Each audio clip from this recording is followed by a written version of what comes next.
Initial takeaways that the disaster wasn't prevented, the disaster didn't happen. The meeting was in a constructive, positive atmosphere. There were no public spats, there were no public arguments, no public discussions. There were a lot of smiles and even jokes, which was a big contrast from the previous meeting in February. However, I would say that also we should be quite cautious about possible progress achieved at this meeting. Let's see how the events develop in the next days. I think in his eyes, Trump is playing a role of the mediator. So certainly he does not see himself as aligning with either side. However, I would say that it's easy, it's not very hard to kind of sway Donald Trump and to manipulate his position. He clearly does not have a very deep understanding of history of relations between Russia and Ukraine, of history of violated agreements, of promises that were broken by Russia, or maybe he doesn't really care about that much. He sees the situation in kind of a very black and white manner. So he sees a big country, a much bigger country with a bigger army, with vaster resources, a nuclear armed country that dominated also its neighbor for many, many years and centuries. And then there is this underdog, Ukraine, that has been fighting quite bravely, as Trump himself admits, for the last 3.5 years, but also he kind of knows that Ukraine has been fighting bravely and was able to resist thanks to the help and thanks to the support that the United States, among others, was providing. But I'm not sure, Donald Trump agrees kind of with this vision of Russia as an adversary, the vision that obviously the Europeans have and that Ukrainians have. So Donald Trump believes Russia can be a partner. He believes Vladimir Putin is someone he can work with, he can make deals with, maybe business deals or some other deals.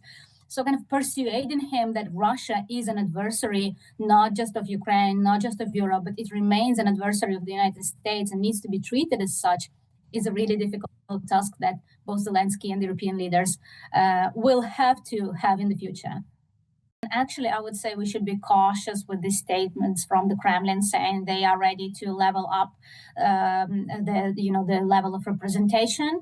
Let's see if actually they agree to this meeting between Putin and Zelensky, because we know that in the past Putin has been really, really reluctant to have any meetings with Volodymyr Zelensky because he does not see him as a legitimate leader, as a legitimate president.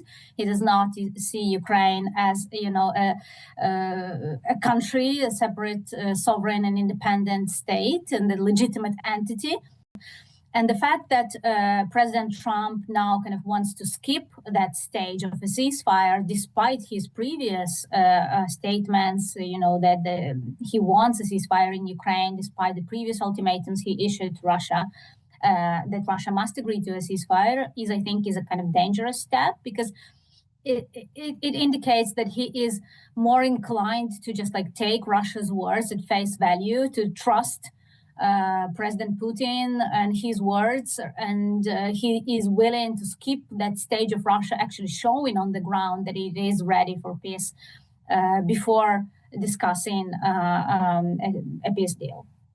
Ukraine might agree to some concessions and to make some compromises, but it needs to be sure that there will be very strong, robust security guarantees in place to prevent Russia from launching another aggression, from launching another invasion in some time in the future.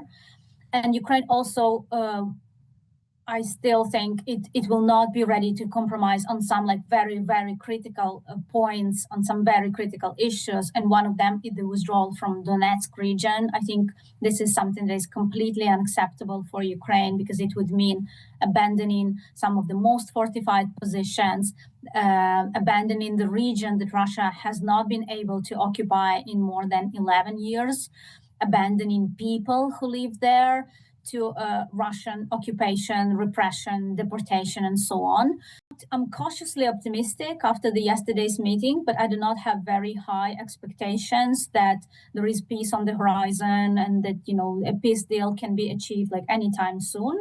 I think, again, it will all the bottom line is, how to make Russia feel that the continuing the war is unsustainable, that the cost of continuing the war is too high. And I do not think that Russians at the moment feel that the cost of war is too high from them.